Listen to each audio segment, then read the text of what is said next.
So key thing to get is you can mix any of these rules. So you can take one of those back cycle chords, and basically for any back cycle, you're using 7th chord. And if we're doing that C7 going to F, we can back cycle from that C7 because for any 7th chord, if you remember, we can do a 2-5.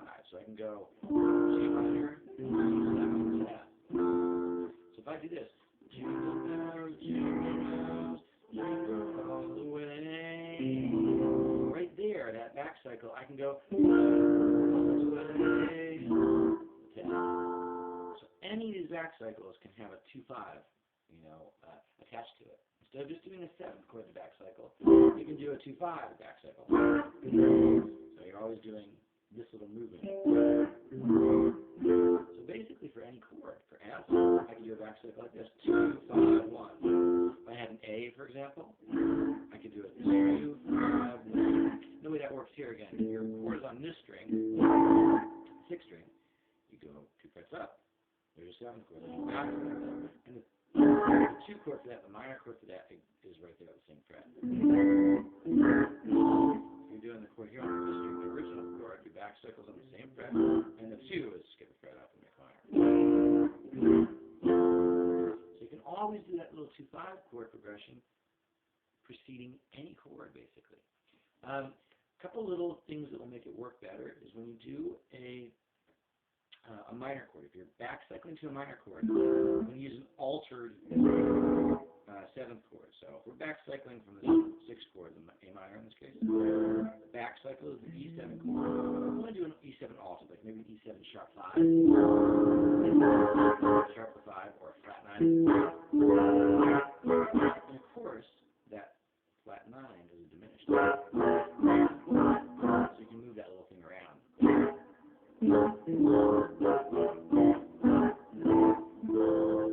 And when you do the 2-5 in minor, you want to do, instead of a minor, like here, if we're doing 2-5, you do that dominant chord, the back cycle, altered. And the 5 chord, which in this case would be a B, instead of doing it as a minor chord like we do normal for the 2-5, you do it as a minor 7 flat 5. Alter the dominant, and you make the minor 7, a minor chord, the 2 chord, a minor 7 flat 5. That's when you're going to a minor chord, like back cycling. When you're creating a back cycle, or what the back cycle is just preceding any chord with the 5 chord before it, the 7th chord right there. Or here. So there we do an altered dominant, something like maybe. And then for the 2 there, it would be minor 7 flat 5. Here's the back cycle with the alteration. Okay, so you can do that just about anywhere. If we put it in the song, for example, right in the beginning, we went Jingle, and we did a back cycle to A minor. You can turn that into Jingle bells. That's a back cycle with a minor 2-5 going to the A minor. That was that minor, that half diminished, going to an altered dominant whenever you're back cycling from a minor chord. You took the A minor original, did the dominant chord, and we turned that into altered dominant and put a half diminished in there with it. So, jingle bells, jingle. Now I'm going to back cycle to F. So C7 and 2-5.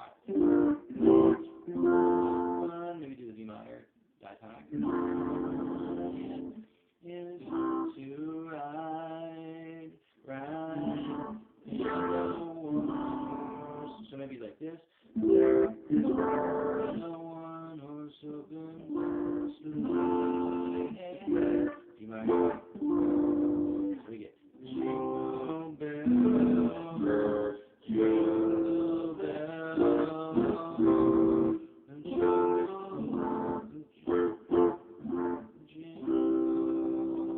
What do we do here all the way? Drop it down. Jingle bells, jingle bells, jingle all the way. Oh, what fun it is to ride. I did an A minor substitute for C there with a back cycle. do a back cycle of G, and I'll do maybe 2-5 here. One of the other things you can do, you've got now, diatonic substitutions with some of the minor chords, either 3 minor or 6 minor instead of 1. You've got 2 minor instead of 4. Those are the diatonic substitutions, so using all those minor chords for the 1, 4, and 5. You've got the 2-5 substitution, whenever you have a 5 chord, you play the 2 chord of it. You get the back cycle, where you take any chord that's in the song and cycle back to the 7th chord before it. And you can also turn that into a 2-5 back cycle. You do the minor 2 and the 7th chord, and then go into the chord that you're running to. And if your original chord is minor, you do a minor 2-5, you do half diminished, altered tone, going to minor.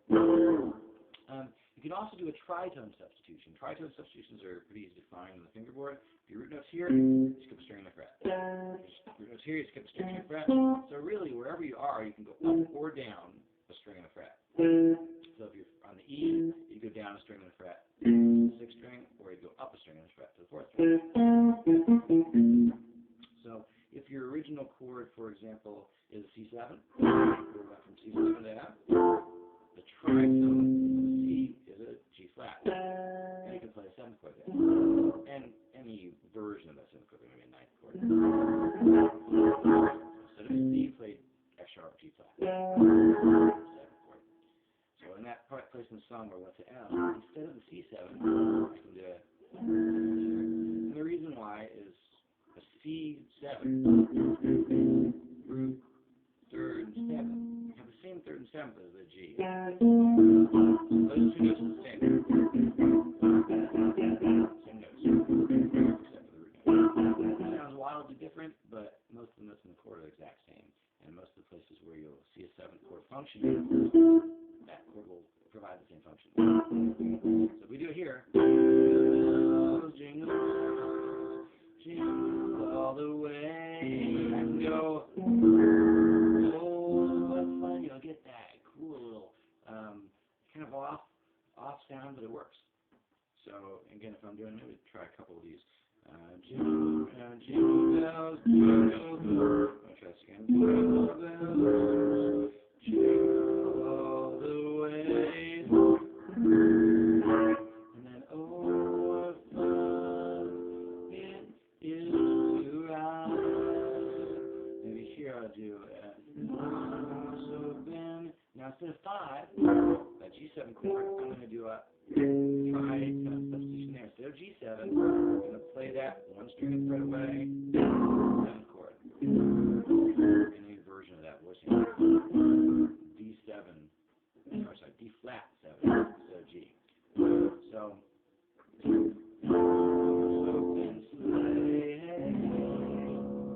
and you get a really cool little harmonic twist there. Again, you take the G7, move it down a string and a fret, or up a string and a fret. It gives you the same note. And again, you can do any version of that. So instead of D flat, something like that, you can do a D flat 9, D flat 9. So you get, and then go back to the original chord. The other thing you can do is extend all these chords. So if you're playing a major chord, try a major 7. Instead of like a E7, you get a sharp 5 or a flat 9.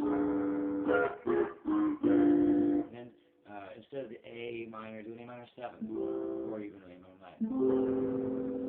And then when we do this 2-5, we can do maybe a minor 9, and then 13th chord, just adding, like instead of doing a 7th chord, making a 13th. Instead of doing the simple 7, we're doing a 9th chord.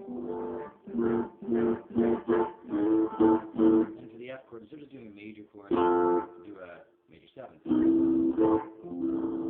Instead of that D minor, do a D minor 7th or D minor 9th. So you'd have something like this. For the C, jingle bells. Here's the turnaround. Jingle bells. A minor. All the, maybe the 2-5 using the 9th. And then the tritone.